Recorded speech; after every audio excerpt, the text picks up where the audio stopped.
Good morning students, in this video we will discuss why UGC NET English strategy will not work for most of the students. Okay, so here's the hard truth. Until you thoroughly cover British literature and literary theory, it is virtually impossible. Yes, it is impossible to crack this examination. So you are looking for the strategies, but you have not covered these two subjects, then it is impossible to crack this examination. These are not just the subjects, they are the foundation on which everything else builds upon. Okay, so these two subjects are very important to study. Let me be specific about British literature. Until you cover all the important works, whether it is the works of Charles Dickens, whether it is the works of George Eliot, Adam Bede, Thomas Hardy's Tess of Double Valleys, okay, the Mayor of Casterbridge, we have seen repeated questions from all these works, and I know that many students will study Hamlet, King Lear, and other tragedies by Shakespeare. But not so many people will study George Eliot. You have to study other works like Mill on the Floss, Bunyan's Pilgrim's Progress, Milton's Paradise Lost. So all you have to study the works as well as the poems of Romanticism, the poems written by modernist writer. You have to cover up all the works. There are around 110 works. There are around 60 to 80 poems that you have to study. Poems are also very important. This is not optional that you study it or not. It is compulsory to cover summary of those works that we have already discussed, and as well as in depth of some works. In depth of some works, that means waiting for Godot. You're surely going to find two or at least three questions from here. And you can say any other works written by Harold Pinter. We are definitely going to see the questions from Harold Pinter. W.H. Auden's poem, we are surely going to find the questions. So until unless you have not studied British and theory, all the strategies that you are creating is waste of time. Now if you are spending time on paper 1 or diving into Indian literature before completing British and theory, you are again making a serious mistake. About 50% of your questions will come from these two areas. Yes, that's half of your exam.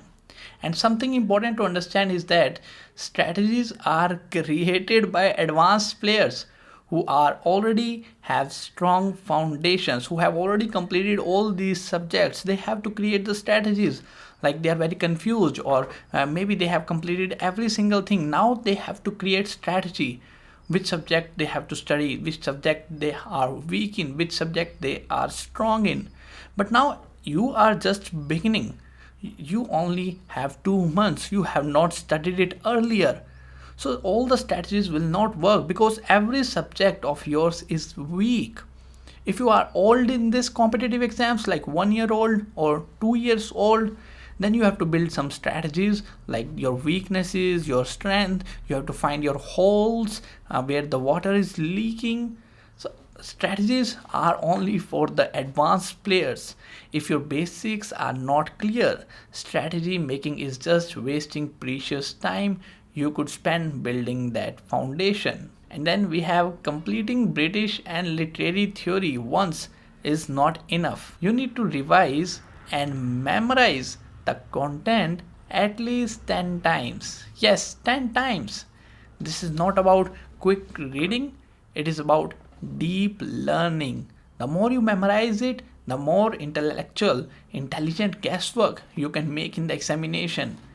The higher your probability to get the answers right in the examination. You have to increase your probability of cracking this examination. You have to memorize it so many times that you do not forget whatever you have already studied. Okay, let's talk about those who have already mastered British literature and literary theory. Now you have to remain above average in Indian literature, English studies in India, language and linguistics, literary criticism, American literature, and Caribbean literature. These subjects are the leaks where students lose their marks. Even you have mastered British literature, even though your command on literary theory is perfect, but you have a lot of holes and you have to stop losing marks from the subjects like Indian literature, English studies in India, language and linguistics, literary criticism, American literature, and Caribbean literature. These subjects are the leagues where students lose their marks. So don't let the league sink your ship. Then we have many students waste time searching for important topics in British literature. That is number one mistake. I get a lot of messages from the students on WhatsApp. Sir, please tell us the important topics from British literature. Sir, please tell us the important theories from literary theory. Instead of going through all these important topics in British literature, important topics in literary theory, important topics in literary criticism, it does not make any sense. You have to go through it thoroughly. If you are only searching the important topics in British literature, then this approach fails most people, and you might be one of them in the upcoming examination. Many questions are designed to test if you can make connections between different literary periods and theories. This is only possible with strong foundation. Understanding of important events like World War I and II or French Revolution will help in making better connections. Historical contextualization. What is happening in the age of Chaucer? What is happening in the Anglo-Saxon period? What is happening in the age of revival, modernism, postmodernism?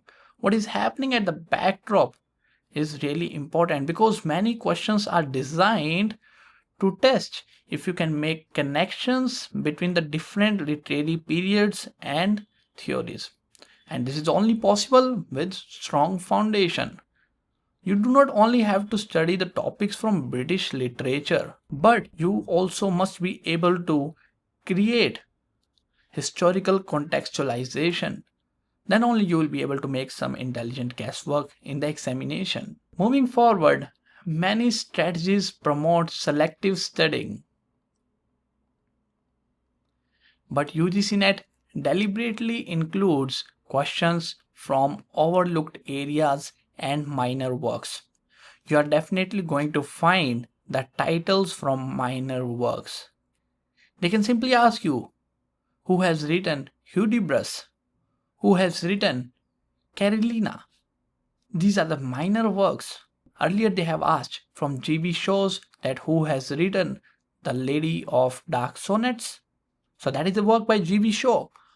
Only the students who have studied comprehensively British literature or any other subject, then they will only be able to identify the right answers in the examination. At last, strategy focused students often jump between subjects without mastering any. This creates knowledge gaps that become obvious during the examination. It is important to cover 3 to 5 subjects rather than covering the whole syllabus. Master 3 to 5 subjects. The 3 subjects we have already discussed: British, theory, criticism, and then you can add 2 to 3 more subjects. So knowledge of having 5 subjects, having a master of these 5 subjects is more helpful than covering up the syllabus. 3 to 5 subjects will help you get near the cutoff, and even it will also help you to qualify it. If you have not studied British and literary theory thoroughly with the help of previous year questions, it is the right time to go through it thoroughly. This is the story of why the strategies do not work for the newcomers, for the students who have just started studying. The strategy always work for the students who are old, who are into this game for the last 1 year, 1.5 years, because they are familiarized by all the topics. They know where they are leaking the marks and where they have to improve. What are their weaknesses, on which topic they have to give more time. Every student has different way of learning things, and no one strategy is adaptable, can be applied to all the students. Instead of it, student has to understand himself to make better decisions in everyday life, in everyday study hours. They have to figure out their weaknesses, their strength, which topic they have not yet revised it properly. And that's how you qualify these competitive exams. No one strategy is applied to all the students who are preparing for UGC NET exam. So these all are things that I wanted to share with you in this video. I hope you found the video helpful. That's it for this. We'll see you soon. Thank you.